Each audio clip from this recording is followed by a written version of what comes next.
this is an experiment. It's fun. It's our first ever hybrid meeting for the Bend Utilities Public Advisory Group. We heard in December from several of the folks who've been members for a while that it's nice to meet in person. We did our tour. We're planning another tour this spring, but wanted to see how this format feels. And it looks like we've got a good crowd in person. So awesome. You guys have snacks. So the rest of us are quite jealous. We'll be out here with our stomachs growling while we have this conversation today.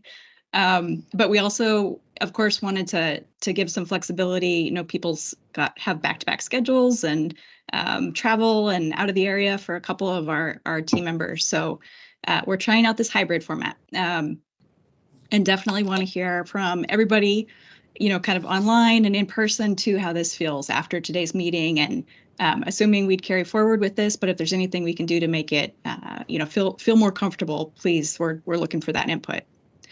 So February 7th, this is going to be a little bit of a background meeting to kick off our 2024 conversation. So building shared knowledge of Bend's unique water systems and giving UPAG members time to ask those burning questions.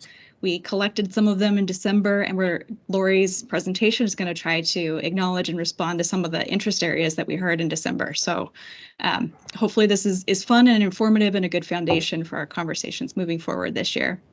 I'm Aubrey. I probably forgot to say that, helping the city team. And then, you know, for one thing that's nice, I'm just going to throw up a quick hybrid tips. Something that is hard for folks on the screen to figure out is who's who in the room, because you look like little tiny people. So maybe we could just go around the U shape of the table and just say your name and wave, and that'll give the folks who are online a little better picture of who's in the room, if you don't mind. And maybe Lori, you could kick it off. Just wave. Why don't we start so we can with Mike? Find your body at the end of the U. I don't even know if you can even see him. Yeah, we'll see how far the cameras turn left here. Do they shine on me just yet? It's thinking not. about you. I'm sitting 2 chairs down from Lori's left. Mike Bittner, folks, Utilities Director here for the City of Bend. Sorry I have not popped into some of the recent meetings, but wanted to make this one. Happy to be here. And Aubrey, thanks for all your help keeping us organized on this. It's been really fun to watch. Sorry, I missed you, Mike, in the corner there. It's been fun to watch this group come together from a distance, you know, and looking at all the slide prep and just all of the work. I think I was on the field trip last fall, maybe last summer, but just really important work here, and I'm glad it's happening. So anyway, that's me. Perfect. I'm sitting Mike's right, Wes, Martin, Ben Lapine Schools. I'm out of the picture too, which is perfect. So, and thanks for having this experiment. I prefer the in-person. Yep. Thanks, Wes. Great. So, and Lori, Kaya, hi everybody. Elizabeth O'Keefe, City of Bend Stormwater Program Manager. Oh, there's the camera. Hello. I'm behind you, sorry. I'm Ann Orand. I'm a communications manager. It's a new position, and I'm really just here to support Lori and Mike in all the things they do. So I'm trying to get up to speed on what the group does. Chris Maroney, innocent bystander. Member at large. Member at large, yeah. Rick Martinson, too many things to talk about right now. Dan Denning, City of Bend Utility Department, Water Conservation. Bronwyn Mastro, landscape architect with Bend Park and Recreation District. Yep. Oh, hi. Brian Wilkinson, civil engineer of AKS Engineering Forestry here in Bend. Perfect. Thank you guys for humoring me. Hopefully for the folks who are online, that helps a little bit just to put faces to who's in the room. I am going to be sort of our online moderator, so we can do chat and raised hands for anybody who's joining through the Teams space. For folks in the room, you know, Lori's going to be our main speaker today and also point of contact. So we'll try to kind of funnel things through either one of us and take a few pauses along the way here just to check in with everybody. Also for folks online, we all have our little names in our happy little boxes and corners, so we're a little easier to identify, but just say your name for folks in the room when you start speaking is helpful. And then your guys' sound is great right now. So I'm not going to worry too much about this, but just kind of consciousness of where the mic is when you're chatting. And for us online, we'll stay on mute and try to avoid any side conversations just so there's not too much distraction. And absolutely let us know if there's anything we can improve in this format. So those are the hybrid meeting tips.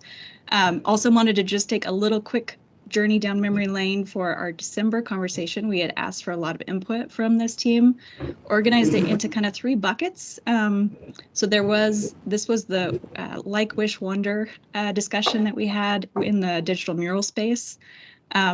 Captured a few areas where folks were interested in more information, including measuring conservation progress, discussion around equitable and multi-benefit solutions, regional strategies for water scarcity, and how new development types of new development interface with water policy. There were a few things about process and format, and our in-person hybrid meeting is one way that we're trying to address a few of the things that we heard there. That's that middle bucket. And then we also heard a little bit of input on potential future UPAG topics and some interest areas there. And I think we're going to try to capture a few of those nuggets today in some of the information that Lori is going to present. Any other, I guess, I know it's been a couple months. There was a holiday, a lot of holidays in the middle there. Any other reflections, especially from our newer members who joined us in December for that initial kickoff? Anything else that comes to mind? Thinking back, just feel like a pretty good list. We're going to try to crack this open today, as I said. So I'm going to kick it over to Lori for starting in Bend's water history. We're going to do history today and then a look forward as well. Okay, and we'll try, I guess we'll try at this point, just Aubrey moving the slides. If that doesn't work, then I'll grab the screen. So yeah, I started thinking we've talked a lot about water conservation. We've talked a lot about stormwater. We haven't talked as much about just a little bit of background about where our water comes from and thinking about it in a larger kind of one water context. So I thought it might be fun for folks to walk through a bit of history, a bit of how the water system works in Bend, and then relate that to some of the topics and the issues we're dealing with. And maybe that would just generate some good conversation. And I'll just say the one thing that I think Mike Szabo is going to be joining us shortly. He said he was going to jump in his car and drive over when he saw that we were here. But anyways, he'll just come in when he does. So you can go to the next slide. So this is a fun photo from 1910. This is what downtown Bend looked like. There was not much to it. And at that point in time, there was a private entity, Bend Power and Light, that provided water also to the citizens of Bend. At this point in time, the water was coming from the Deschutes River.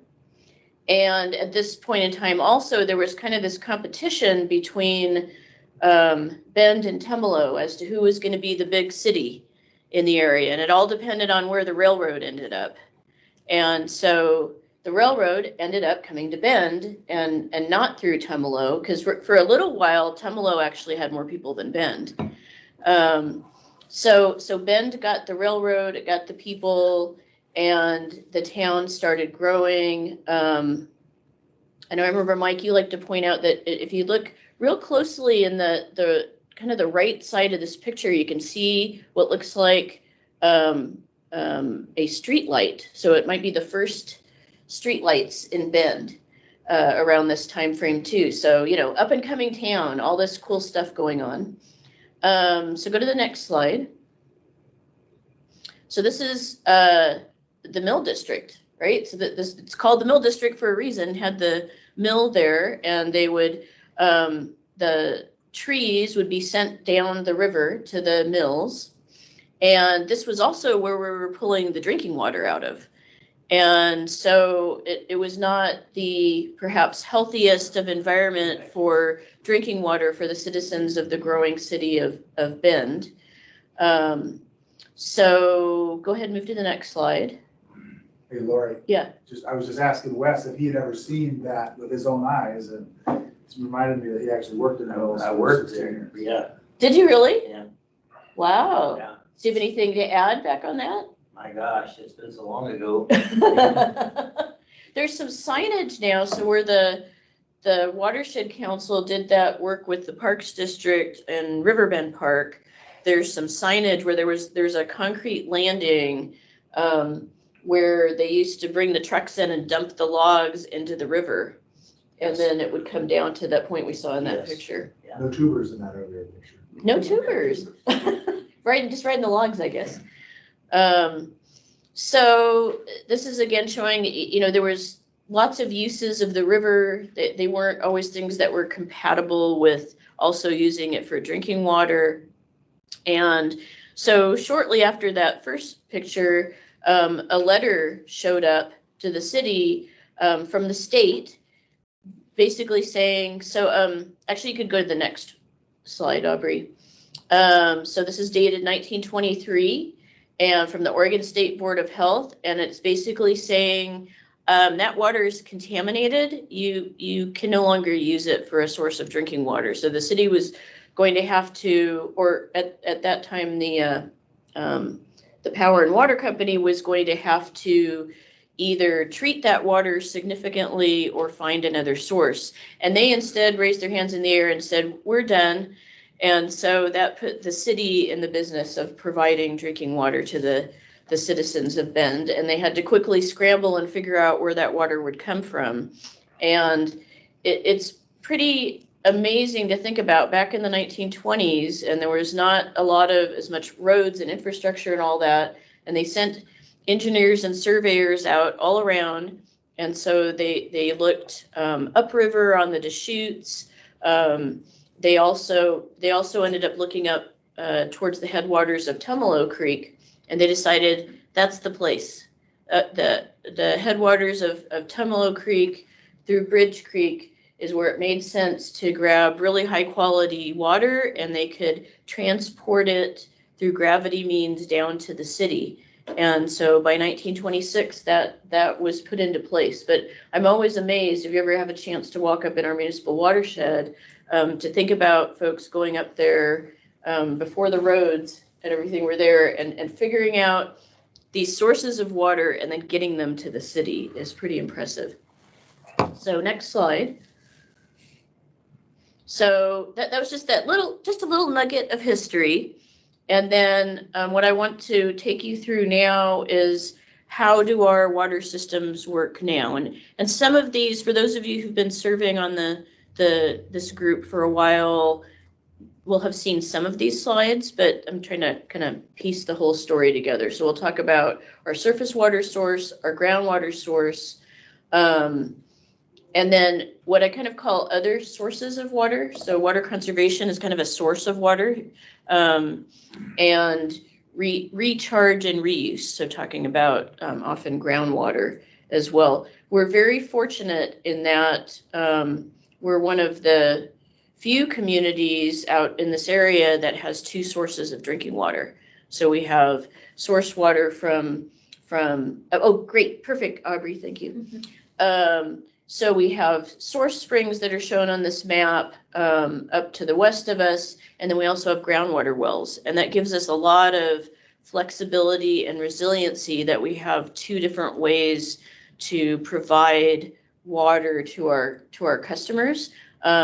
There are times when we have some of the facilities go out, like maybe there's an electrical outage, or maybe there's conditions in the watershed that we can't run the water filtration plant, and I'll mention some of those again. But having the flexibility of a dual source is a really big deal for all of us. So this is kind of a cartoon map of Bend. Off to the left is the west, and you can see the Cascade Mountains. That's where the source springs are located. I'll show you some closer pictures of that. It kind of shows the water traveling down through the Bridge Creek system to an intake facility and our Outback facility, where there's a box that shows the Outback facility, which is where the surface water is treated. It also shows some of our drinking water wells.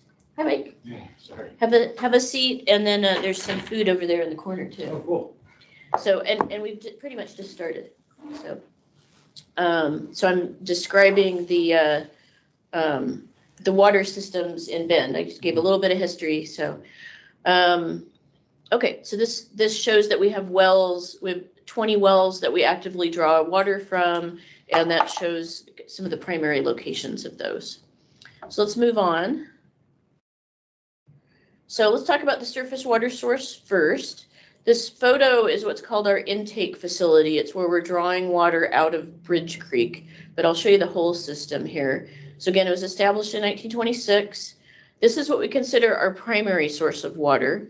And at this point, we're able to provide 60 to 65% of the water supply over the course of a year comes from this surface water. And that actually has increased in the recent past when we built some of these newer facilities that allowed us to do filtration, which gives us access to water more of the time. And the main reason why this is our primary source is it's gravity fed. So it's a low carbon footprint. It serves by gravity most of the city. There's only some areas where we have to pump it uphill, like, you know, top of Aubrey Butte type locations. The watershed itself, the municipal watershed is on Forest Service land, and it's protected through a special use permit agreement. It's roadless area, it's not wilderness area, and folks may have hiked up there before. If you ever go up to Tumalo Falls, and there's an option when you're hiking to the top of the falls to actually kind of keep going west and go up the Bridge Creek Trail. And when you're doing that, you're in the municipal watershed. So please don't litter, and you're not supposed to bring any animals in that area as well. And that's because it's a municipal watershed. We want to keep the water pristine. We have water rights. So to be able to use water for any purposes in the state, you have to have a water right. So we have water rights from the Oregon Water Resources Department for both surface water and groundwater, multiple water rights. It's very complex. And we have an agreement with the Forest Service and also in city code that says we will take no more than 18.2 cubic feet per second of the surface water. I listed there a few issues that we worry about in regards to the watershed. Certainly fire. So that's all forested area up there. It's roadless area.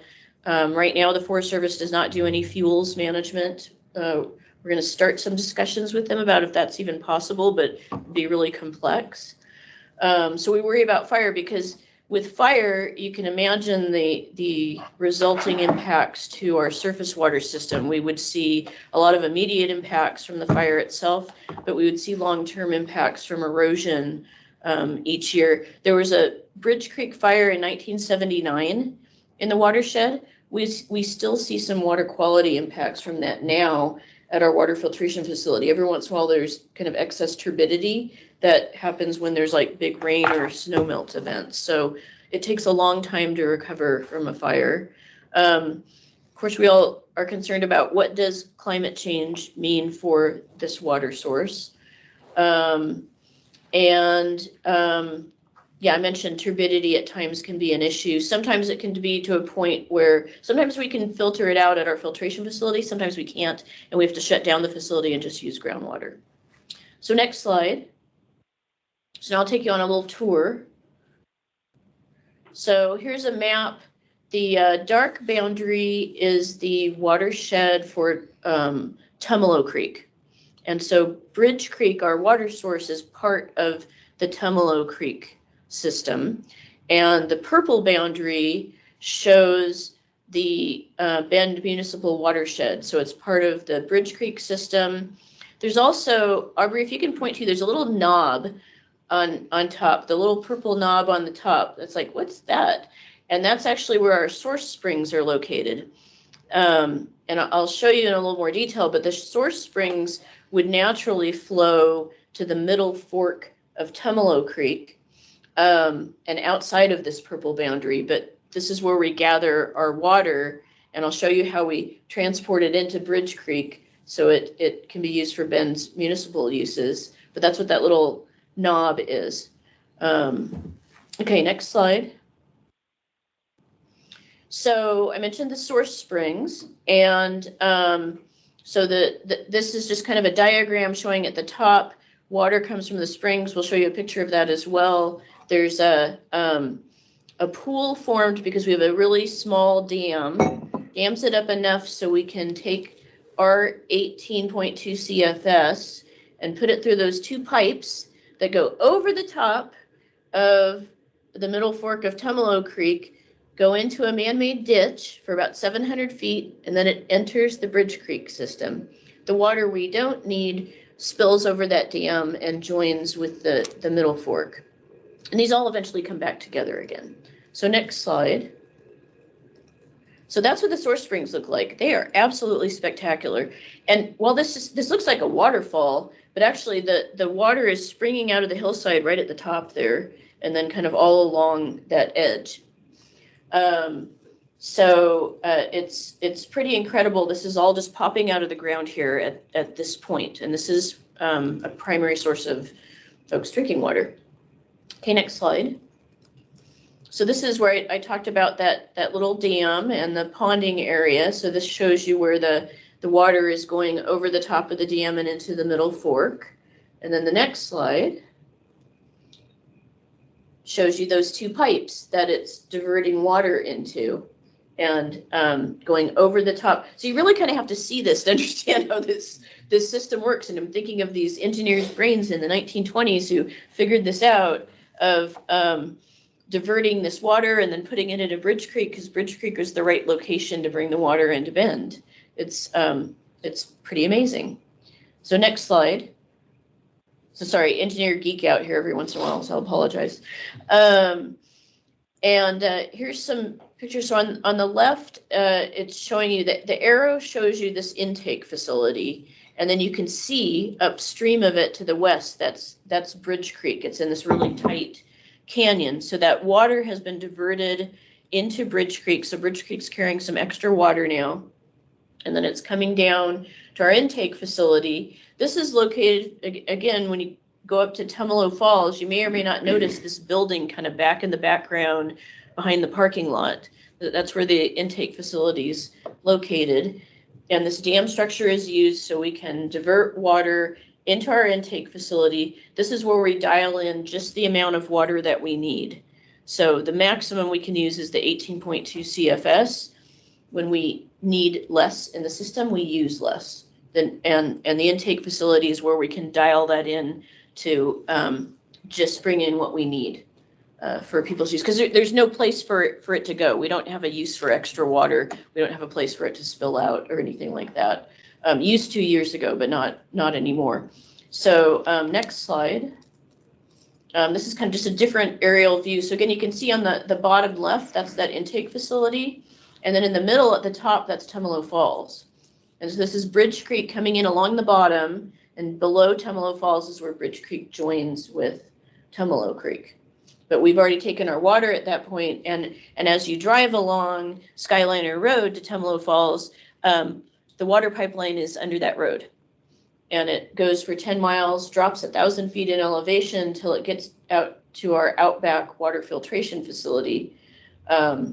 So let's show the next slide.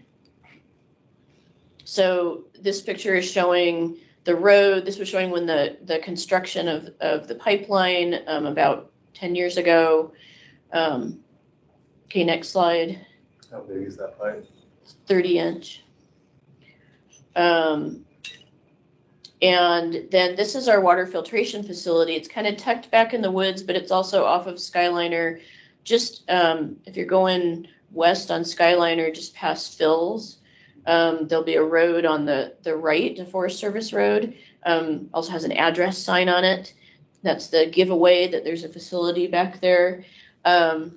And the pipeline comes in along that road back to our water filtration facility. The arrow is pointing to our water filtration plant that again was built about 10 years ago. There's a picture there of the inside of it. This was built to, the water is really clean and wonderful, but it was to deal with federal rules around cryptosporidium.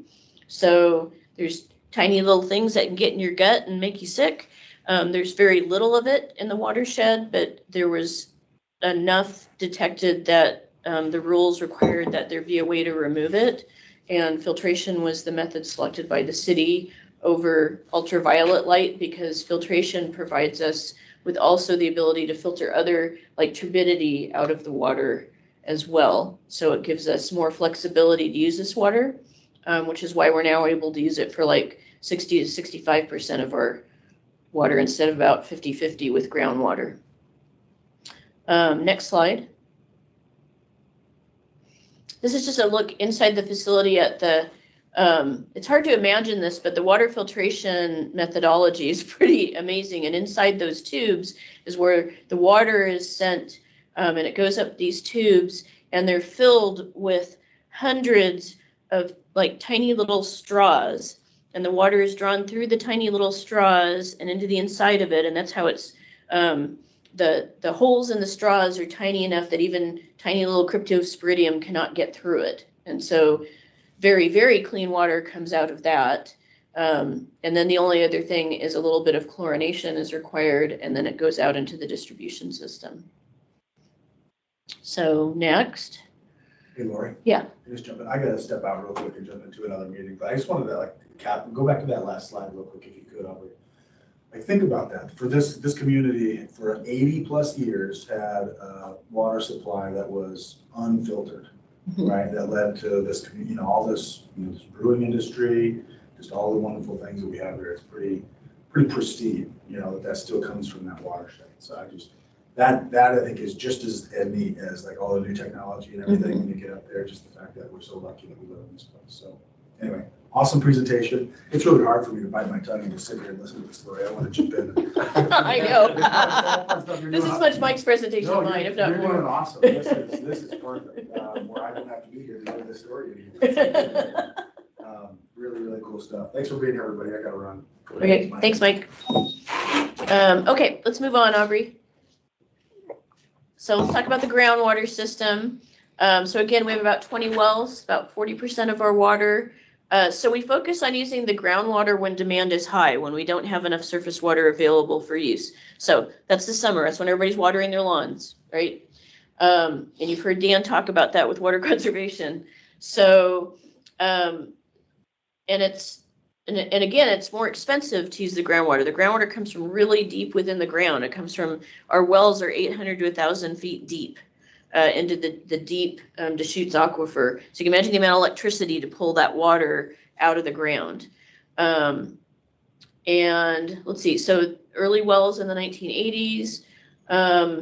Mitigation requirements, what that means is for some of our newer water rights for groundwater, it was understood starting in the 1990s that there's a strong connection in the Deschutes watershed between the groundwater and the surface water. There's strong interconnection. When there's, most of the water in the Deschutes Basin comes from the snow along the Cascades. And when that melts, most of that actually sinks right into the ground. We have this really porous soils, right? Most of it goes into the ground and feeds this amazing, huge Deschutes regional aquifer. It's really unique in the state. But it'll also pop up in places as springs. And so, think of like Fall River popping up as springs, or the Metolius River popping up as springs. Also, one of the biggest places that groundwater pops up, well, I'll show you on a slide in a minute. But since that connection between the groundwater and surface water has been known, there's been a mitigation program in effect through the Oregon Water Resources Department. This is also unique in the state, that when you receive a water right for groundwater now in the Deschutes Basin, you have to offset that water by restoring some water into the river. And you do that by retiring existing surface water rights. So we buy mitigation credits from like the irrigation districts where maybe some of the land is urbanizing and they don't need as much of the surface water right anymore. And so there's a methodology to provide us with mitigation credits by not using that water anymore. And it's a whole complex thing, but that's what the mitigation is. Our issues with groundwater are, I think folks have heard about, there's declines in groundwater levels. It's more pronounced to the east and north of us, but there are definitely some declining levels. Those things happen cyclically, you can see the same things from the 1930s and all of that, but you also like what is any compounding effect from drought, and let's see, where was I headed with that? And also there are other impacts, like a lot of the irrigation districts have now received a whole bunch of money and they're piping their canals, because those canals were just a sieve, like half the water would go into the ground. So now they're saving water by doing that. Well, we were artificially recharging the groundwater. Now it's piped. Now groundwater levels are also going down because of that too. So there's all these things going on. The state is also working on new groundwater rights rules. And what it's looking like is that it's going to be, let's just say, really hard to get any more groundwater rights in the future. So those aren't finalized yet, but that's kind of what it's looking like. Are there any mitigations for residential homeowners to give up their groundwater rights? Some of them. I have a lot of clients who, they buy these properties, they have groundwater rights, and they just water things for no reason, just so that they don't lose it. I don't think there are right now, because those wells, so wells that are dug by an individual homeowner for their individual lot are exempt wells. And so they don't play in the same arena as us larger water users do. That's an issue that's being brought up, is there's there's thousands of Just acres and exempt acres wells. of lawn for no reason. Yes. Yeah, it depends on the size of the lot, too, 'cause an exempt well, they can only irrigate like a quarter of an acre legally. But if you had a 5-acre property, you see all these little hobby farms, they're just using it to use it or lose it prospect for them. Yep. I would think that they might be able to water bank that. There's water banks where you can put it in and lease it, in-stream leases that they can retain their. Yeah, the Right. Deschutes Is River there- Conservancy is working on, they've done some water banking in the past, and they're working on expanding that into the future. But I don't know how exempt wells will play into that. It's a really good question. Exempt I think wells most of my wouldn't, clients look at it as a property value, when they sell in the future. Yeah. It comes with all these water rights. exempt wells wouldn't matter because they don't have a water right to start with. Right. But a lot of these hobby farms, 2.5 acres, they actually have water rights attached to them, and Right. And those are often surface water rights. or groundwater, either way, but they don't use it, they use it. But you're right, if they're on an irrigation district, they'll have surface water rights. Yeah. It is a complicated system out there. I But had one guy who just had a hose on 24 hours a day, sucking water out. It was Because it directed comes out of it, the canal. directed it Yeah. at, yeah. Flood, but- Going right back in the can. Yeah. oh my goodness. You have to, every 5 years you have to prove up on those rights? Yeah. I believe it's every. Yeah, the use it or lose it is the 5-year thing. Yeah, at least Yeah. once in 5 Yes. years, you have to show that you've used it. Yep. So you'll see guys start laying out temporary irrigation systems when it's that 5th year, Yes, just to irrigate land that they weren't for those 4. and maybe weeds, if it's an aerial Yeah. photo and it shows. Because it's just green, yep. Yep, exactly. Let's do next slide, Aubrey. And that is, I would add, that is what the irrigation district does, is they literally look at the aerial photos and they map the green areas on your property, and that's what they give you a right for. Yeah, If it's not green, they take it. yeah, that determines the amount of water you get, because it's a certain amount per acre. Yep. Real quick with the water bank, do they get compensated for that? Yeah, They do, so they receive some money back for putting that in. yeah, and there's like temporary, like leasing the water, and then there's also long-term options. Not to sidetrack, can somebody just a brief overview of what the water bank system is? So I would probably bring in the Deschutes River Conservancy Okay. to talk about that, because there's some past banking, but there's a collaborative group right now that is working on what the rules would be for a long-term water bank, and how that would operate and operate within the water rights rules. So, but I know there are opportunities now. A lot of right now it's focused on providing more water to the North Unit irrigation. Is the local irrigation districts, if they have extra water they can pull from their patrons, then they will work through the Deschutes River Conservancy so that water can be sent to the North Irrigation Unit.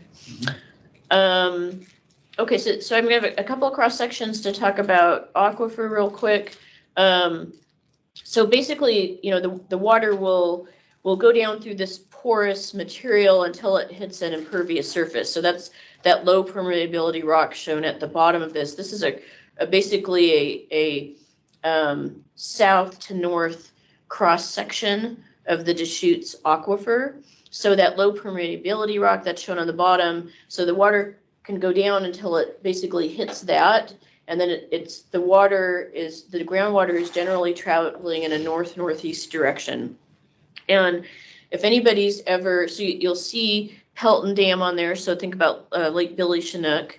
That's where a lot of this water is exiting. It's where that groundwater can now hit the surface, is in those canyons. And if you ever go to that overlook on Highway 97, where you can walk across the old Highway 97 bridge over the Crooked River Canyon, it's worthwhile to stand on there. And as you look down into that deep canyon, you can see like green along the walls.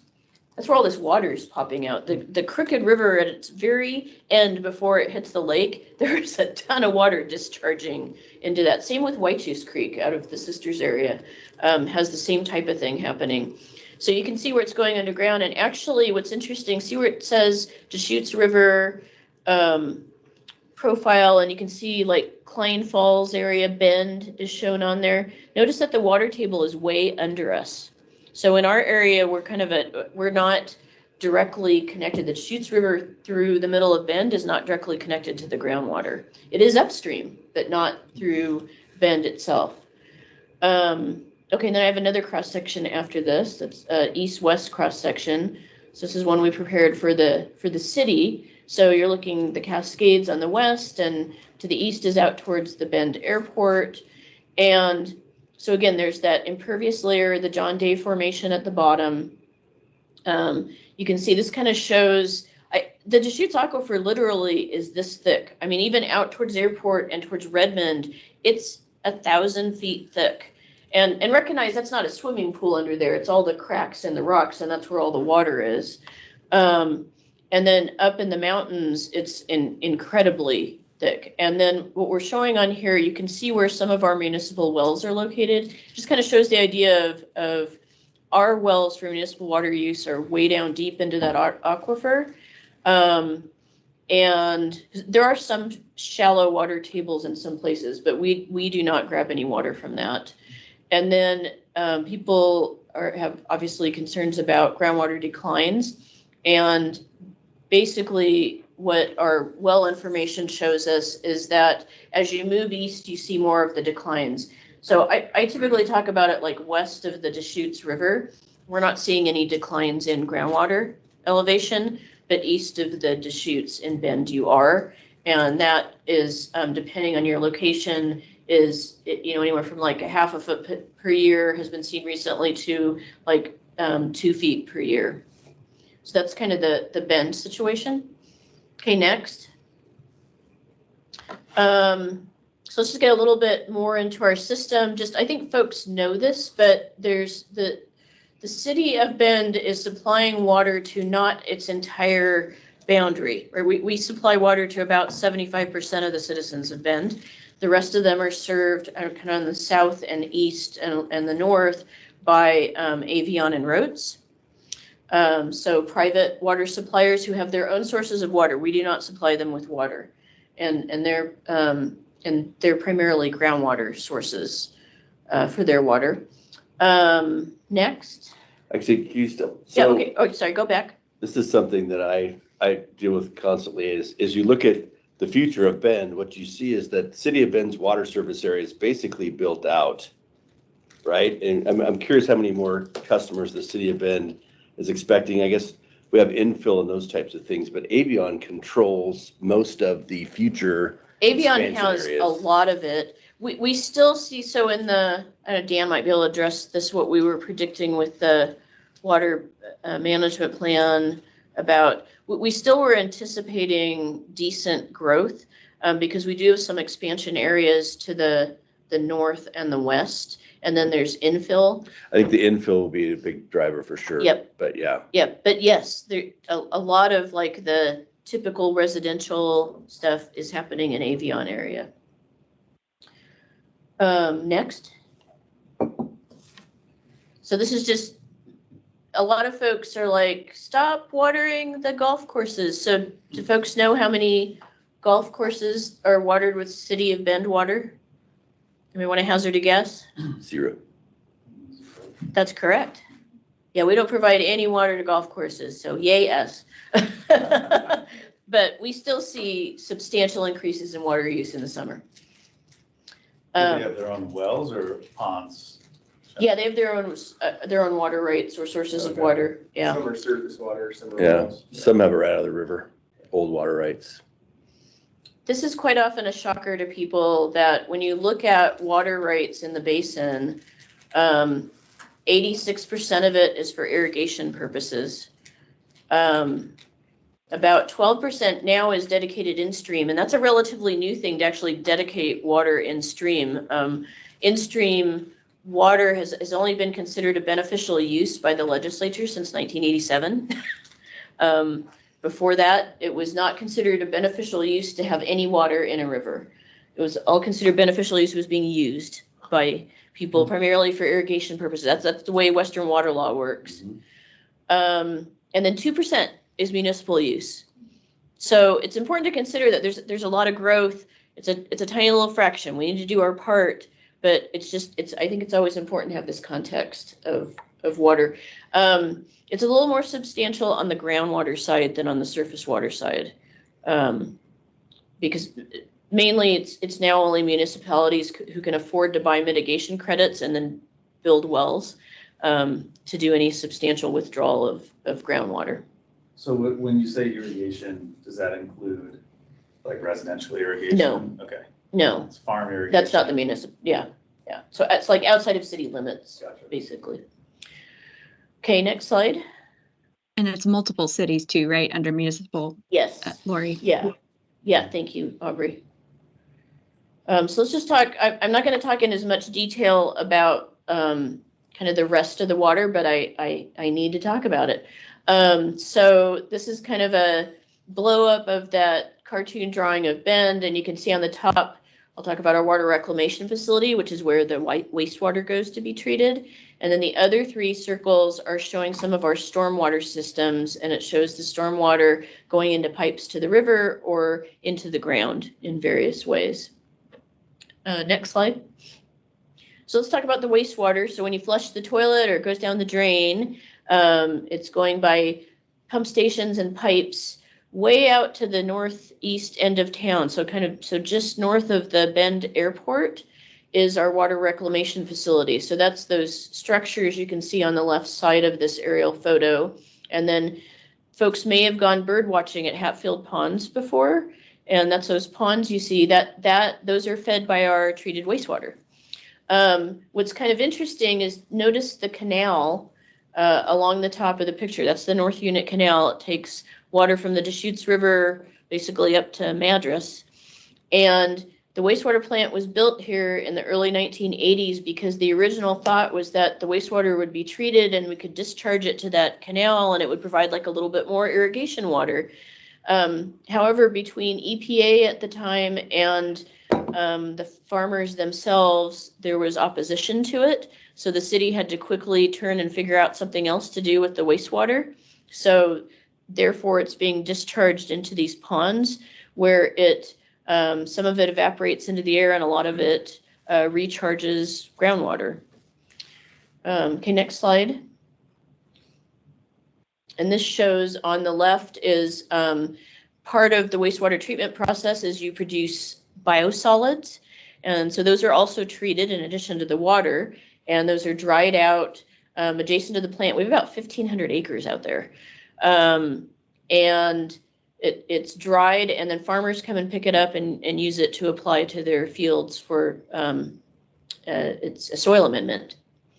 And then on the right, you can see where water is discharging into the ponds, treated wastewater from the plant. We do have at times provided some of this treated wastewater to Pronghorn to use for their golf course irrigation. We had to stop that for a while we were doing improvements at the wastewater plant. We're trying to be able to provide it again. We're basically competing against Avion for providing cheap water to the golf course. Next slide.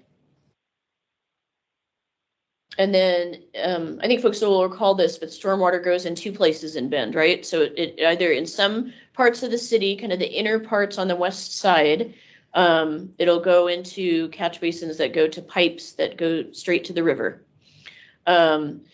Otherwise, most of the city is going into the ground through what are called dry wells or drill holes, and eventually seeping down towards the groundwater, which is actually a lot deeper than this picture would suggest. Next slide. And this, I've shown this before, but probably not everybody here has seen it. I call this the measles map, but it's kind of just showing the distribution of stormwater management across the city. All those dots represent publicly owned dry wells or drill holes across the city. So those are the ones that are located basically in streets. There's a lot more if you counted all the private underground injection facilities. These are just the public ones. And this is actually an old map. I think there's more now. And then where it says pipes to the river and there's a red arrow towards kind of a purple shaded area, that's that smaller part of the city that drains into the pipes that go to the river. And then at the bottom, there's what I call the asteroids. And that those are time of travel zones. So those are projecting from the yellow part tip of those. Each of those is at a location of a municipal drinking water well.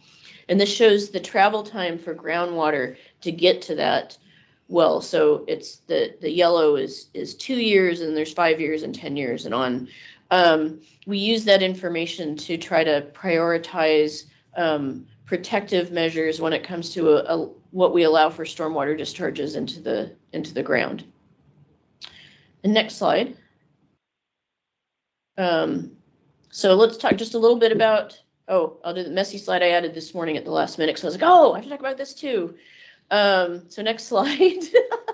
And just to check in, okay, how am I doing? Everybody, any questions, I guess, with what we've covered so far, or things that people wanted to note on?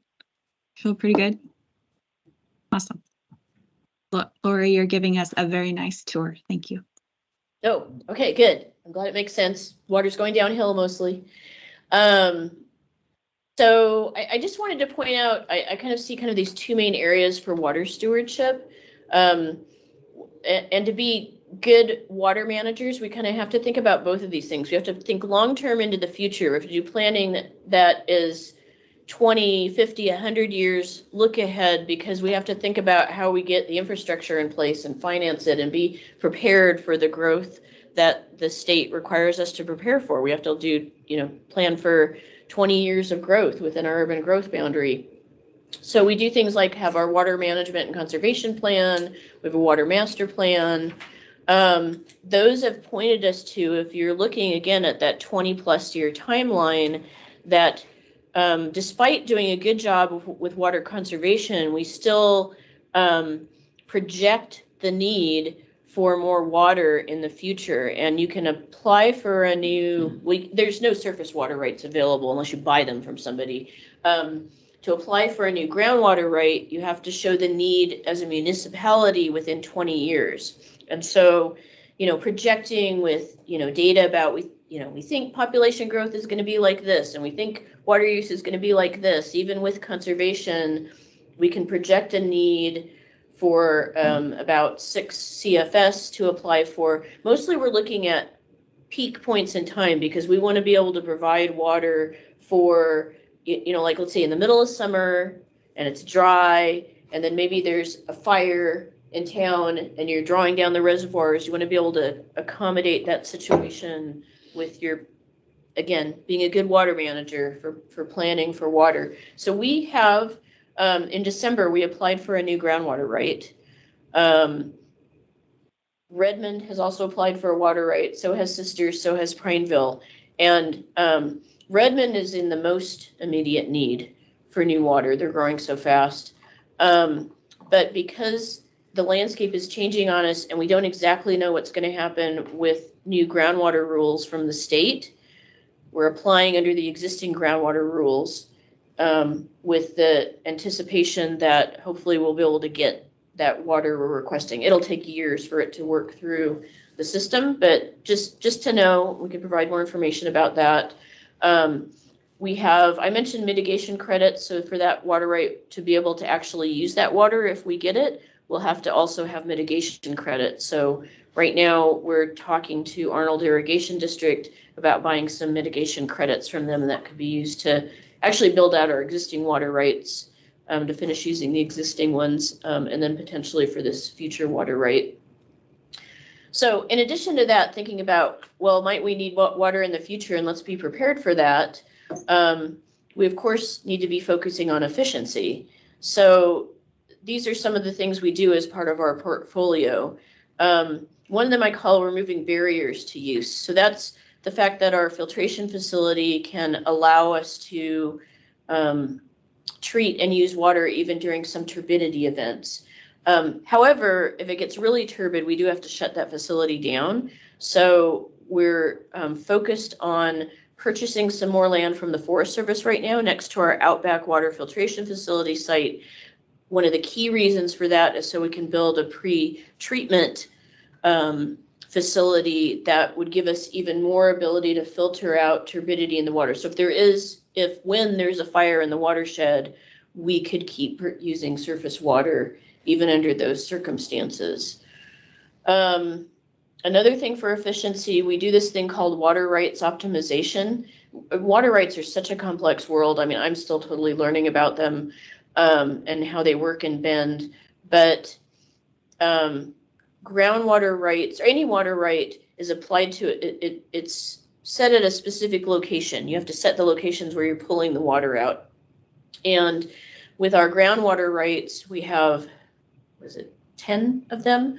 And each one's different. It has all these limitations on maybe time of year that you can use water, how much water, and that can be a rate, it can be a quantity, it can be both. There's all these different things.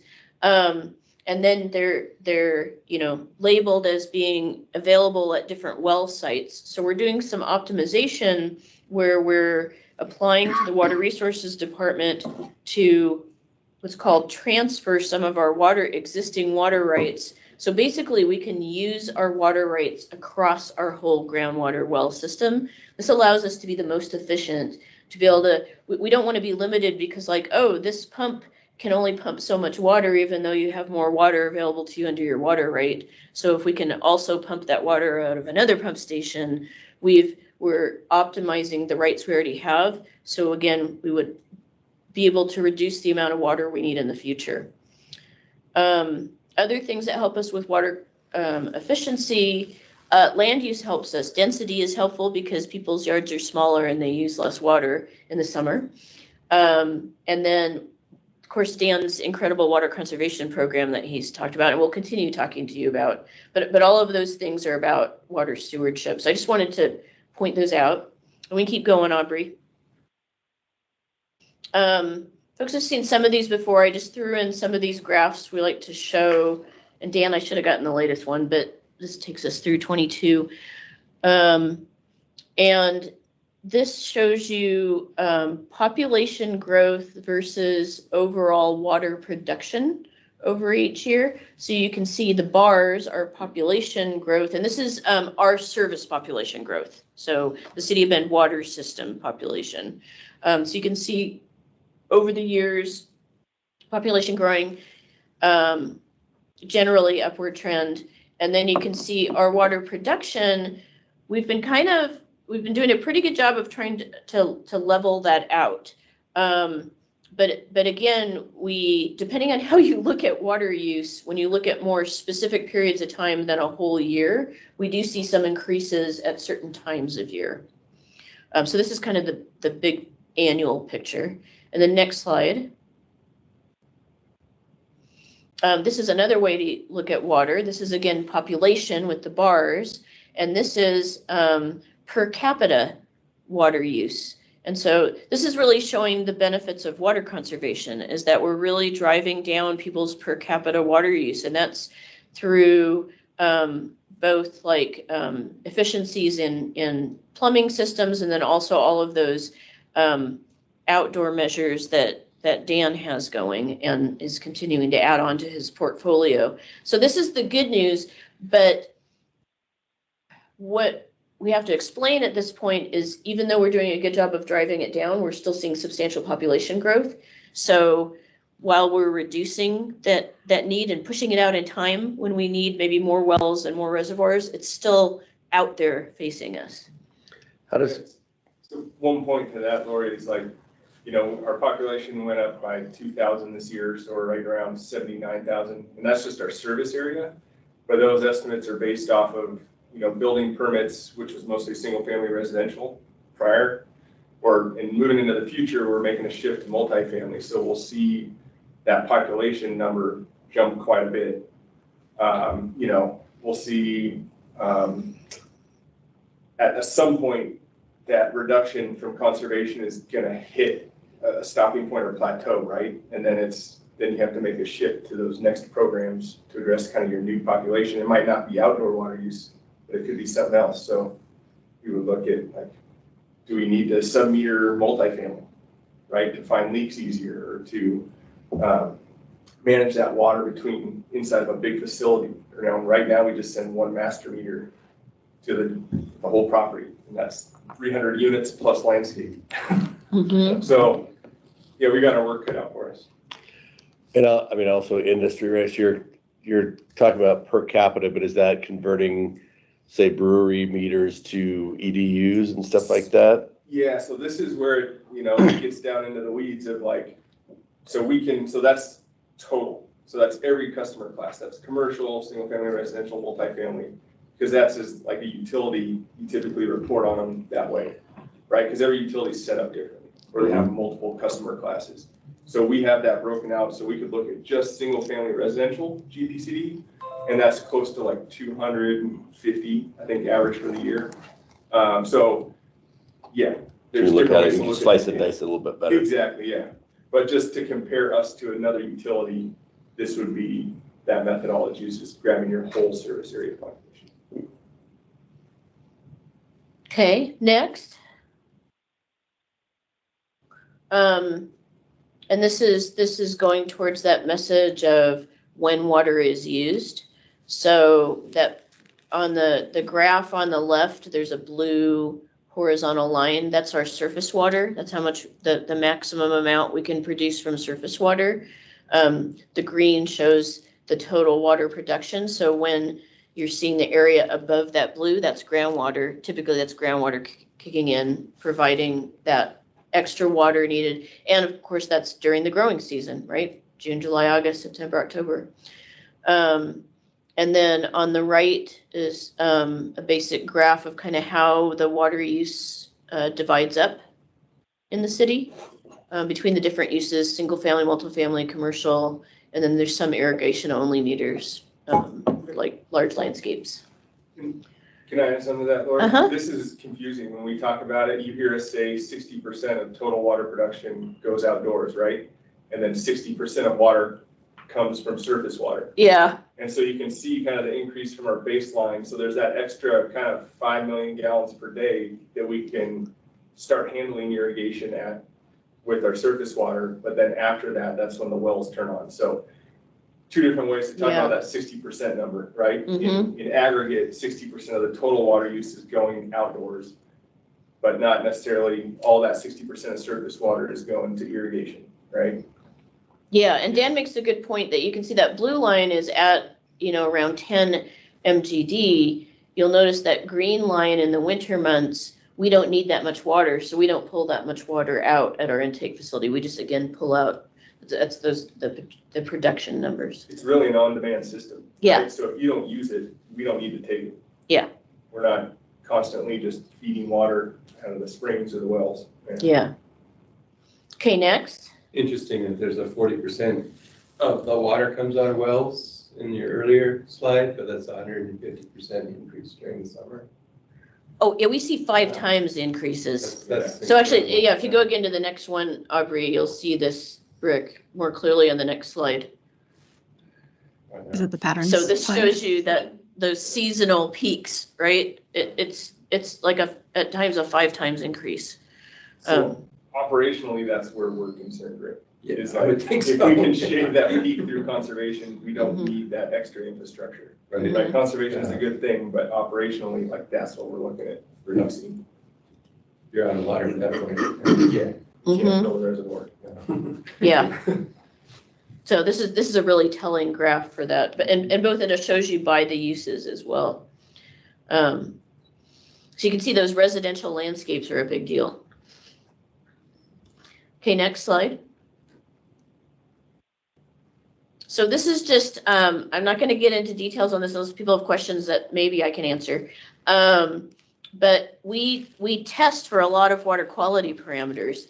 And actually the thing missing I should have put on here is we also do some testing in the Deschutes River as well that we do just on a voluntary basis.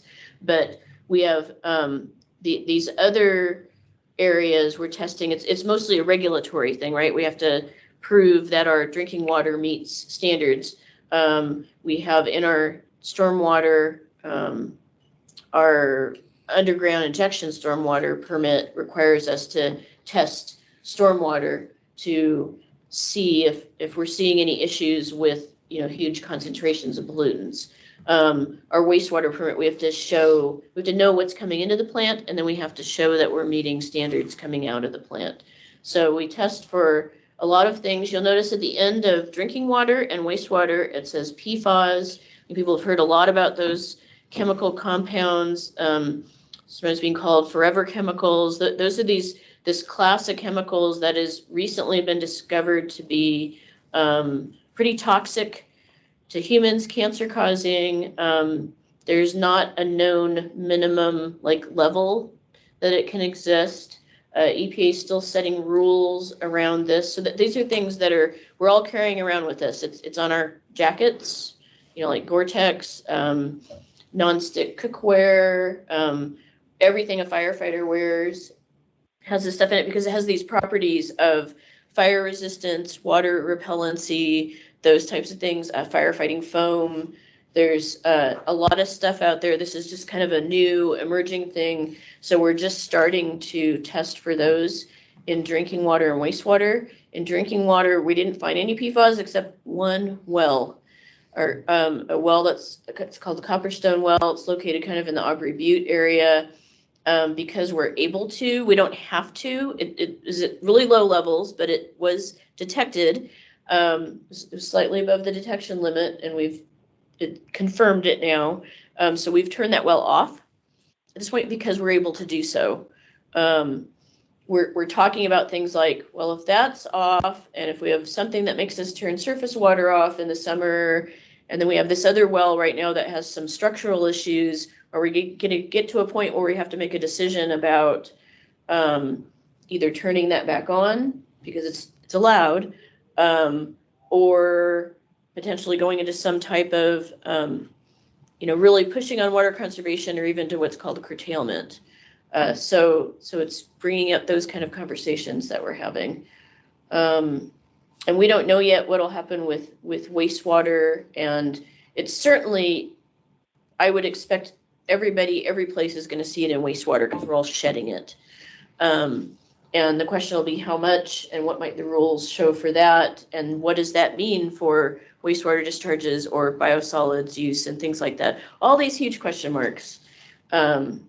Anyways, keeps life interesting, I guess. So next slide. Okay, let's talk a little bit about the future. I guess I've talked quite a bit about the future, but let's talk a little bit more about the future. This is kind of a list of topics, and I anticipate some of these will be things that we may come back to UPAG with to talk about, but just things for you to know about that we're thinking about. We're thinking about climate and resiliency. That's the things like, yes, it's important to us to have 2 sources of drinking water, for instance, for that reason. Outback expansion means, so that's that land where our water filtration facility is located up off of Skyliner Road. I mentioned we're working on the process to acquire about 48 acres from the Forest Service. So we have room for some expansion up there for that pre-sedimentation facility. We're also looking at we're going to council with a presentation City Council February 21st about a feasibility study we have for in-conduit hydropower. So I mentioned there's this big pipe that's coming down Skyliner Road. It's dropping in 10 miles, it's dropping 1,000 feet of elevation. That's a lot of head. That's a lot of potential power. And we have to dissipate all that energy now before it goes into the water filtration facility. We just dissipate it out into the air. We're looking at, we could put a turbine in that pipe and generate electricity. Folks have been worried in the past that somehow that means that, oh, so you're gonna then take more water from the creek to make money off of electricity. And this is where it's important for us to explain, we can't take more water. And in fact, you can't even permit it that way for in-conduit hydro, but we can't because our system is designed so we can only use the water that's demanded. But anyways, we're looking at that.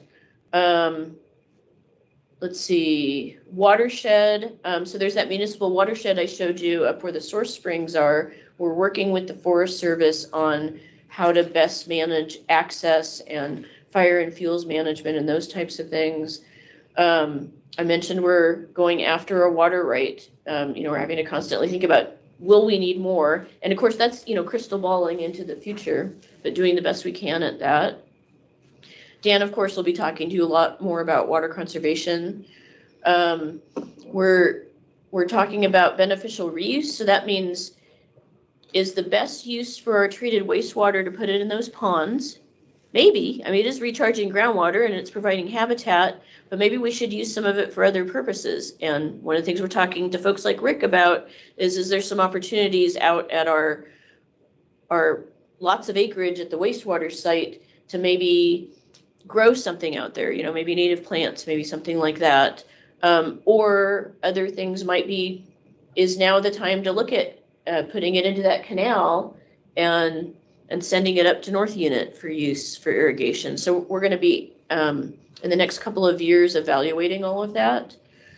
Groundwater protectiveness. Elizabeth will be coming back to you to talk about, we're updating what's called our groundwater protectiveness demonstration, which is us looking at, do we have concerns about untreated stormwater going into dry wells, into the ground, and then is that going to cause a pollution problem to groundwater that people use for drinking water purposes?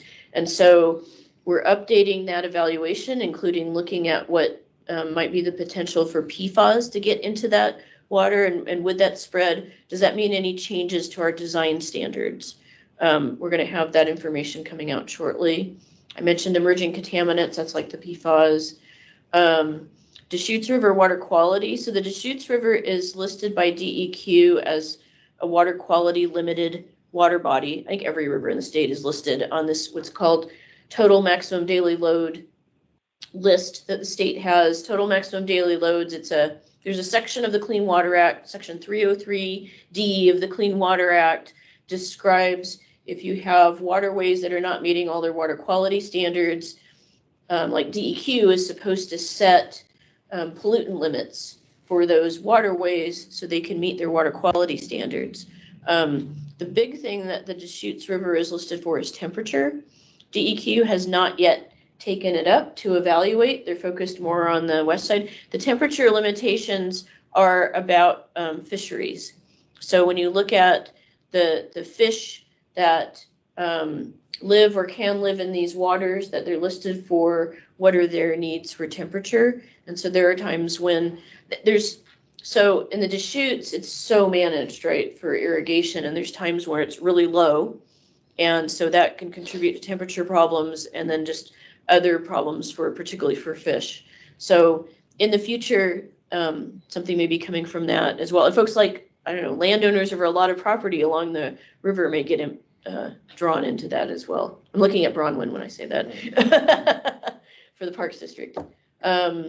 Okay, so that's a lot, but I know folks had interest after our December meeting and maybe before that, and I just kind of wanted to point out topics to maybe get your minds thinking, and you can always ask questions. What was my next slide, Aubrey? I think I'm at the end. Yeah, discussion. We're in discussion. So I don't know, this meeting was me talking at everybody a lot. I just hope it was helpful to have a tour of the water system. It's great. Yeah. Oh, good. Very comprehensive. I mean, you could talk for hours and hours about all this stuff. So I don't know, are there anything anybody want to talk about? Any questions, burning questions? I mean, I think it was a great overview of the water system. It's always intriguing and I guess one of the questions I would be is, as we move through this process, how can we help you guys as the water system managers with certain parts of that, right? So. Yes. I think, yeah, knowing what you heard and what we're kind of planning in the future, knowing how that affects, building or schools or all these things going into the future so that we can kind of shape programs or what we're doing, policy level stuff around that could be super helpful, Yeah, and we have things that we have in mind that we're putting on future agendas. So we'll talk at the end of the meeting about like the next few meetings and agendas. Certainly lots of input on helping Dan with how to roll out water conservation measures, how to prioritize these measures. We're going to talk about maybe reprioritizing measures, and we'll want you. We think of you folks as a sounding board on all of that. I mean, same thing for Elizabeth. She's got stormwater permit requirements coming real quick here for erosion control, and then also some more requirements related to the permanent management of stormwater on sites that we'll be asking for input on. Plus our stormwater master plan is just kicking off. We have the kickoff meeting this week. And we'll be coming to you and we're seeing this group as our primary sounding board for that master plan. And so we'll be asking you to think about what are burning issues for you about stormwater management that and also input on as we go along and talk about how do we prioritize improvements to the system for both water quantity management and water quality management. Oh, and look at that, look ahead, the March meeting. Yeah, so we're going to talk about 3 things in March. So there's a bit on the erosion control program updates. You'll be just really quickly introduced to the stormwater master plan team and kind of high level on here's the scope and here's the schedule and hey, do you have any key issues that you think we need to make sure to cover as we update that master plan? And then let's see, Dan, under water conservation, you were going to talk about the annual report for water and water conservation. Yeah, so we've got some preliminary data from like the first pilot year, and then what we're rolling out, or kind of what the like the recap on the water year, and then we have probably later, maybe fall, talking about scoping. So we have to do an update to the WMCP. This one we've been talking about for the last 3 or 4 years. We actually have to do a midway update to that. So we'll talk about kind of the scope and things we're hoping to maybe take a more elaborate look at, what we've done so far and projecting into the future. So yeah, how we can do better. Let's go back though, Aubrey, because I feel like we jumped into the schedule and I do want to hear if folks have other thoughts based on the conversation or things where you would like to hear a discussion or you'd be interested in providing. I have a question. Yeah. So I think this is what the Hatfield ponds maybe were intended for, but is there any talk about a reclaimed water system then?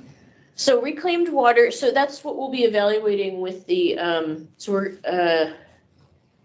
we haven't put the request for proposals out yet, but I think it'll be pretty soon to do an update to our water reclamation facilities plan. And as part of that, we'll be looking at reuse of water. So part of that would be an evaluation of that best use of that water and kind of weighing benefits and costs of different uses of that water. The expense comes in, that plant is located way on out there, and to build, you have to have separate infrastructure. You're gonna build purple pipe, it's literally purple, to carry that treated water back to approved uses. That could be super expensive. Yeah. Yeah. So that's been the factor so far. sure, you're pumping it back uphill, right? Yeah. An interesting thing too, if you look at like what's happening in like California, where they've had, dual piping and dual infrastructure, and the way they're making policy now with like making water conservation a way of life and the way they're using their water budgeting and setting their rate structure on that reclaimed water is, they're giving the reclaimed use a break, right? So we're looking at that going, okay, so we're tightening down potable use on customers. We're giving these customers with, reclaimed water a huge break. Are we just incentivizing the overuse of a different type of water? Right? Because we're not fixing anything in use. We're just saying, oh, well, it's fine if you, use as much as you want of this cheap stuff. And so it's like, are we kind of like recreating the same problem we're in now where there's no value? We have very inexpensive water because of our sources. It doesn't cost a lot to produce. And so that makes it hard from an ROI standpoint to incentivize conservation, right? And so there's lots of things to talk about that, but That's a really good question. once you produce all that reclaimed water, you have to use then 5 to 6 million gallons a day. Yeah. Right? So looking at, possibly, I don't know, maybe Wes is interested in fields for schools or something like that, right? That would be a good use. Well, yeah, Right. then there is things, and I know areas that are higher rainfall, they have, parking lots have big tanks in the ground for the reclaimed water, and they Yep. Yeah, regenerate it that way. I don't think this area would be. Mm-mm. that'd be a lot of rock. Yeah. A lot of rock and some Well, really big tanks to I get don't water. think we have enough rainfall to Right. warrant that even. No, I mean, to offset irrigation, I think we Yeah. only have about 6 or so inches a year Yeah. during the growing season. Yeah, that's been So- what we've seen is it mostly comes in the winter, so Yeah. Yeah, you're not irrigating in the The big winter. tanks. So then you have to have some huge tanks to store it for the Yes. summer. yeah. Aubrey, can I'm gonna folks break online in. hear this? Austin's got a quote to add from our Oh. side here. Hey, Austin. Yeah. Hey, everybody. Sorry, I'm not down there right now. Looks like a fun group. I had a question. Maybe you could clarify when we go to, our groundwater rights, we have, tier 1, tier 2 rights, the tier 2 rights requiring mitigation. So basically drop for drop, either purchasing other water rights or putting water back into the ground. Is there any ties to what we do at the reclamation facility and what we use to claim those mitigation efforts? And is That is a that loaded part of that question, conversation? Austin. So first of all, when you mentioned drop for drop mitigation, actually the way the mitigation program works is to be able to use the groundwater, you're putting back surface water.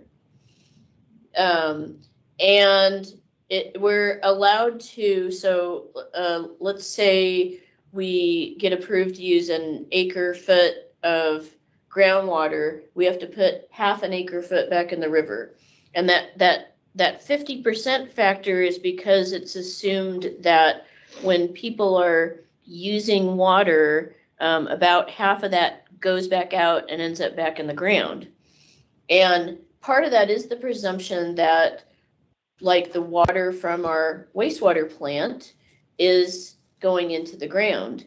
And so there is a question that I don't know the answer to of if we changed that substantially and stopped putting the water out at Hatfield Ponds, would that change how much groundwater we can pull out of the ground? Would that mitigation 50% factor change? We don't know the answer to that. And I think it's something we'll have to evaluate when we evaluate reuse of water. But for instance, it might be that to effectively reuse that water, we might still need to put it out in the ponds first for storage, and then, or put a lot of it still out there because the people who are using it probably don't need it in the winter, for instance. So you're still putting water out there. So it may be that there's still enough water in those ponds to keep that up. But yeah, it's all connected. Crazy. Stephanie, what's on your mind? I'm just curious if you guys might be able to email out some sort of link or information about the mitigation credits. I don't know as much about that as some of you do, so I'm just wanting to get more educated on that. I'll see what I can find. Thank you. Then my second question is, I was surprised a little bit that the single family residents' use of the water was as high as it was in comparison to some of the other categories in the pie chart. And I'm curious if there are things going on that will change what might be required from a permitting standpoint when someone goes to do like a substantial alteration or new construction, where they might be required, once you get over this threshold of a size of a project, if they could then be required to potentially mitigate some of their own gray water on site, or if there's anything like that happening that's just more in the single family realm. That's just, I'm a single family residential architect, so I'm just curious. I can see all sorts of little ways of making all of that work from clients who have actively done that. So I'm just curious if any of that. You bring up a bunch of topics there. Gray water is one topic. You have to do it in a way that works with the state plumbing code. I know up in the Portland area, there have been some workshops for residential homeowners to retrofit their homes to just utilize the water coming out of their washing machines, and to do kind of do it yourself projects that like meet code, but you can take that water and they pull it out into their yards, which I think is kind of intriguing. But yeah, reuse, the city hasn't, gray water reuse, the city hasn't really gotten into at this point. I agree it's a topic that we should have on the list. It's just, it's where it is in the priority of things, and how much water might that save. And then in regards to, you said something about like if people do a substantial retrofit of their property, could they be triggered to have to like change their landscape? So that would be a change to city code. Dan and I are spending hours and hours and hours right now to create updated codes and standards first for the right of way. So to go after those planter strips and basically say no more grass, no more overhead irrigation, needs to be more efficient irrigation and use of native plants. So we're getting that in place first because we think that makes most sense. That's what people see, and it's kind of us getting our own act in order first, the public right of way, before we decide to tackle private property and tell people what they can and can't do with their landscapes, which we predict to probably be a controversial topic. But I think it is on Dan's list. Yeah, one of those strategies, I think we mentioned it, it might not have been with this group, but we were looking at like the forecasted building data and saying, is that still, are we still going to get the bang for the buck with new development if we're making this shift to multifamily or somewhere that may not, if it's a land division or something that may not even have a landscape, right? It might just be street trees and an 8-foot wide curb, we don't know. So that's where we're hoping that the retrofit programs would kind of take that place of not necessarily making it mandatory, but having that offering for someone that is going under a reservation to take off the reservation. I got reservations about how I'm thinking right now, but just to help aid the decision making towards a different landscape, but not make it necessarily mandatory, because that does bring up a lot of hurdles of like stepping into the private side. We don't really regulate anything else in the private side other than like plumbing code and electrical. It's kind of all indoor stuff, right? So no one's really stepped into the outdoor realm here in general. No, in some cases they are, but yeah, it's an interesting topic, and it also goes to the question about Avion, because so let's say we create a code that says even like new development can only have this much lawn. We're probably mostly benefiting Avion and less benefiting ourselves, but Dan's group would be enforcing this. And so we do have to ask ourselves the question, like we have to balance like regional benefit versus city benefit with city water rate payer money. Mm-hmm. And so, but we will definitely be getting more into that topic. So it's a really good one. Is there any information about what percentage of that spike is landscape or site and how much is indoor fixtures? Yeah, because you can look at the winter. Oh, Water sorry, so use? winter is Yeah. indoor. Yeah. So it's Yeah. 60/40. I think that, you look at the private side, the lowest hanging fruit is just educating people on how much water to use. And so most residential homeowners, they get it. There's a landscape system that was installed with their house. They bought it and then they turn it on in the spring and they turn it off in the fall. And whatever settings that thing is set at, that's what it is forever. So if you could get to the landscape contractor world and make sure that they're setting those up right off, then maybe there's some guidance that goes with how often they should water for different things. I mean, that's probably the easiest, cheapest, lowest hanging fruit to reduce that irrigation spike. Yeah. Because otherwise people are irrigating 7 days a week or whatever it is. That, Well, and that's, since I've been here, before we had rebates, that's, the direction we took. It's like, okay, well, we'll inform the contractors because they got their fingers on it. And it was actually, we found after a few years of that, it's like, well, they're only doing what the homeowner's requesting, and the homeowner doesn't want to necessarily pay for the improvements so that they can turn it down. So as long as it's green, it's kind of out of sight, out of mind, right? We're doing our job.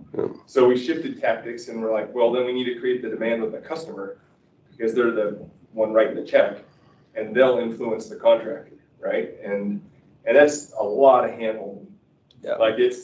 But you're right. I mean, it's like, that's how you're going to get the long term, because you could set them up with a nice landscape, and if they just have the same kind of practice or mindset, they're just going to go and do the same thing with a native landscape, right?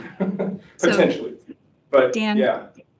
I feel like this we're just starting into this conversation too, but I do want to note that it is 12:30, which is our official time. We Yes. took a good conversation right up to the threshold here, and I think there's probably some folks who might want to talk more, but I just wanted to acknowledge that we're at time for our official schedule.